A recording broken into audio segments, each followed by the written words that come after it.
Uddhav Thackeray group के तर्जुमान संजय रावत ने NCP के अलग हुए प्रफुल्ल पटेल की तरफ से वज़ीर-ए-आज़म को शिवाजी टर्बन की तर्ज की टोपी पहनाए जाने पर एतराज़ किया है। मीडिया से बात करते हुए संजय रावत ने कहा कि हम किसी को इस तरह शिवाजी के टर्बन के तर्ज की टोपी नहीं पहनाते हैं। प्रफुल्ल पटेल को यह हक किसने दिया? वज़ीर-ए-आज़म मोदी और प्रफुल्ल पटेल ने शिवाजी की तौहीन की है।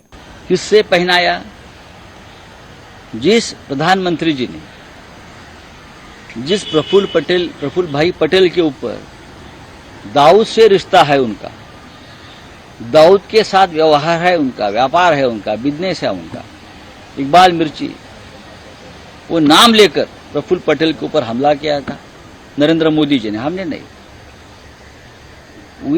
उसी प्रफुल्ल पटेल जी के साथ कलो थे और उसी प्रफुल्ल पटेल ने नरेंद्र मोदी जी को छत्रपति शिवाजी महाराज की जो जिरेट पगड़ी होती है स्पेशल, वो हम किसी को सर पर नहीं देते, वो महाराज की सम्मान प्रतिष्ठा है, वो मोदी जी के सर पर डाल दिया। प्रफुल्ल भाई को ये अधिकार किसने दिया? किसने दिया कि महाराष्ट्र की तरफ से छत्रपति शिवाजी महाराज की पगड़ी जिरेटॉप नरेंद्र मोदी जी के सर पर डाले? ये शिवाजी महाराज का अपमान है और महाराष्ट्र का अपमान है। नरेंद्र मोदी और प्रफुल्ल पटेल दोनों ने मिलकर ये अपमान किया है।